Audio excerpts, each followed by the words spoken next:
Vacation special അപ്പുവിന്റെ റൊട്ടീനാണ് ഇന്ന് കാണിക്കുന്നത്.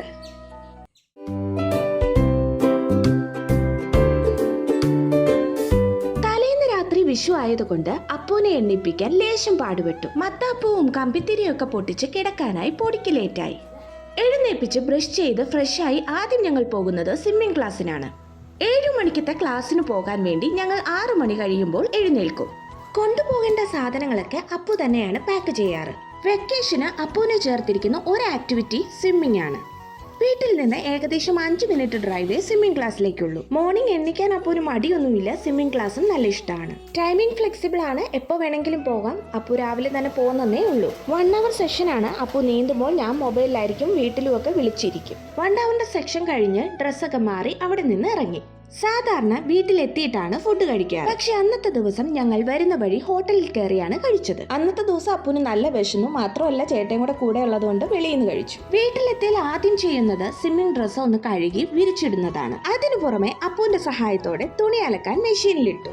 ഞാൻ ഇതൊന്നും നിർബന്ധിച്ച് ചെയ്യിക്കുന്നതല്ല, അപ്പുവിന് ചെയ്യാൻ ഇഷ്ടമാണ്. അപ്പു അതുകൊണ്ട് കൂടെ ചെയ്യുന്നതാണ്. ഞാനും അതുകൊണ്ട് മാറ്റി നിർത്തത്തില്ല. എനിക്കും അവന്റെ കൂടെ ഒരുമിച്ച് ചെയ്യാൻ ഇഷ്ടമാണ്. വെക്കേഷന് അപ്പുവിനെ ഒരു ഓൺലൈൻ ക്ലാസ്സിന് ചേർത്തിട്ടുണ്ട്. 9:30 തുടങ്ങുന്ന ക്ലാസ്സിന് മുന്നോടിയായി കുറച്ച് പ്രിപ്പയർ ചെയ്യുന്നതാണ് ഈ കാണുന്നത്. സാധാരണ വീട്ടിൽ വന്നിട്ട് കുളിച്ചിട്ടാണ് കഴിക്കാറ്. ഇതിപ്പോ കഴിച്ചിട്ട് വന്നോണ്ട് ഇച്ചിരി നേരം റെസ്റ്റ് എടുത്തിട്ടാണ് കുളിച്ച് ഫ്രഷ് ആയിട്ട് അപ്പു പിന്നെ ആ കോഴ്സ് അറ്റൻഡ് ചെയ്യും. ഹാഫ് അവറിന്റെ ഓൺലൈൻ സെക്ഷൻ ആയിരുന്നു അത് കഴിഞ്ഞ് അത്യാവശ്യമായി ടൗണിൽ ഒന്ന് പോകണമായിരുന്നു. അതുകൊണ്ട് 3 പേരും കൂടി അങ്ങോട്ട് വിട്ടു. വിചാരിച്ചാലും സമയമെടുത്തു പോയി വരാൻ. ഇപ്പോഴത്തെ ക്ലൈമറ്റ് കൊണ്ട് ഒത്തിരി ക്ഷീണമായാണ് വന്നത്. തിരിച്ചു വന്ന് ഡ്രസ്സൊക്കെ മാറി അലക്കാനിട്ടിരുന്ന തുണി വിരിച്ചിട്ടു.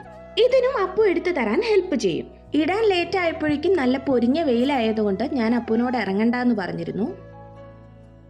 സ്റ്റാൻഡിലും അഴയിലും ഒക്കെ ആയിട്ട് തുണി വിരിച്ചിട്ടതിന് ശേഷം ഞങ്ങൾ നേരെ ഫുഡ് കഴിക്കാനായിട്ടിരുന്നു. ചോറും അവിയലും ചെമ്മീൻ റോസ്റ്റും തേങ്ങ അരച്ച അയലക്കറിയും ഒക്കെ ആയിരുന്നു ലഞ്ചിനുണ്ടായിരുന്നത്. ഫുഡ് കഴിച്ചതിന് ശേഷം കുറച്ചു നേരം അപ്പുവിന് ടാബ് കൊടുത്തു, കളിക്കാനും കാണാനും ഒക്കെ ആയിട്ട്. ഉച്ചയ്ക്ക് ഉറക്കമില്ല. അപ്പു ടാബ് കാണുന്ന ടൈം ഞാൻ കുറച്ചു നേരം കിടക്കും. അടുത്ത പരിപാടി എന്ന് പറയുന്നത് ഓൺലൈൻ ക്ലാസ്സിന്റെ ഹോംവർക്ക് ഉണ്ടായിരുന്നത് അത് അപ്പുവിനെ കൊണ്ട് പറയിച്ച് ഞാൻ എഴുതി കൊടുക്കും. പിന്നെ അപ്പുവിന് പല ആക്ടിവിറ്റി ബുക്സ് ചെയ്യാൻ കൊടുക്കാറുണ്ട്. കേഴ്സി റൈറ്റിങ്ങോ കളറിങ്ങോ പസിലോ ഒക്കെ ആയിട്ട്. ഇന്നിപ്പോൾ കൊടുത്തിരിക്കുന്നത് കളറിംഗ് ബുക്കാണ്. വൈകുന്നേരം ഞങ്ങൾ ഗാർഡനിലേക്ക് ഇറങ്ങി. ഇതും ഞങ്ങൾ ഒരുമിച്ച് എല്ലാ ദിവസവും ചെയ്യാറുള്ള ഒരു പരിപാടിയാണ്. ഞാൻ മുറ്റം തൂക്കുന്ന സമയം അപ്പു ചെടിക്ക് വെള്ളം ഒഴിക്കുന്നത്. ഞങ്ങൾ ഓരോ കാര്യങ്ങളൊക്കെ പറഞ്ഞായിരിക്കും ഇതൊക്കെ ചെയ്യുന്നത്.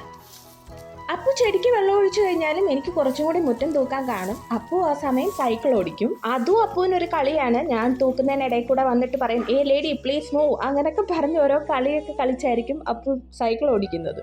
ഇതിനുശേഷം സന്ധ്യയ്ക്ക് മുന്നേ ആയിട്ട് വിരിച്ചിട്ടിരുന്ന തുണിയൊക്കെ ഞങ്ങൾ എടുക്കും. സൈക്കിൾ ഓടിച്ചോണ്ടിരിക്കുവായിരുന്ന ആള് ഇതിന് ഞാൻ വിളിച്ചില്ലെങ്കിൽ ഓടിയെത്തി വന്ന് ഇതൊക്കെ ഹെൽപ്പ് ചെയ്തോളും. ഈവനിങ് കുളിച്ച് ഫ്രഷ് ആയതിനു ശേഷം സ്കൂളിൽ നിന്ന് കിട്ടിയ ഒരു ആക്ടിവിറ്റി ബുക്ക് ഉണ്ട്, അത് ചെയ്യും. ഡിന്നറും കഴിച്ചു ബ്രഷ് ചെയ്തതിന് ശേഷം രാത്രി തന്നെ ബ്രഷ് ചെയ്യാറ്. രാവിലെ ഞാൻ ബ്രഷ് ചെയ്യിക്കാറുള്ളൂ. ഇനി പിറ്റേ ദിവസത്തേക്കുള്ള സ്വിമ്മിങ്ങിന് ആവശ്യമുള്ളതൊക്കെ അപ്പു തന്നെ ബാഗിലേക്ക് എടുത്തു വെക്കും. യൂഷ്വലി തലേ ദിവസം തന്നെയാണ് അപ്പു ഇത് ചെയ്യാറ്. പക്ഷേ വീഡിയോ ഷൂട്ട് ചെയ്യുന്നതിന്റെ തലേ ദിവസമായിരുന്നു വിഷു. ഞങ്ങൾ അല്പം ലേറ്റ് ആയിട്ടാണ് അന്ന് കിടന്നത്. അതുകൊണ്ടാണ് രാവിലെ അപ്പു ഡ്രസ്സ് പാക്ക് ചെയ്യുന്നത് കണ്ടത്. എടുത്തു വെക്കേണ്ട ഓരോന്ന് എടുത്തു വെച്ചോന്ന് ഉറപ്പുവരുത്തുക മാത്രമാണ് ഞാൻ ചെയ്യാറ്. ഇത് കഴിഞ്ഞ് ഞങ്ങൾ ഫാമിലി ആയിട്ടിരുന്ന് നറൂട്ടോ എന്ന അനിമെ സീരീസ് കാണാറുണ്ട്. ഇത് ഞങ്ങൾ 3 പേരും ഒരുമിച്ചിരുന്ന് എൻജോയ് ചെയ്യുന്ന ഒരു ടൈമാണ്.